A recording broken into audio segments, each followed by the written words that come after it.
everyone. Today's topic is how to add a drop cap in MS Word. For that, you need to open MS Word window. So I have already typed 4 letters, 4 lines.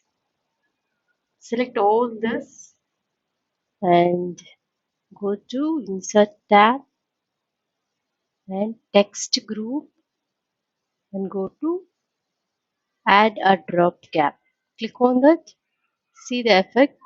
H is dropped. The first letter of the sentence is dropped like this.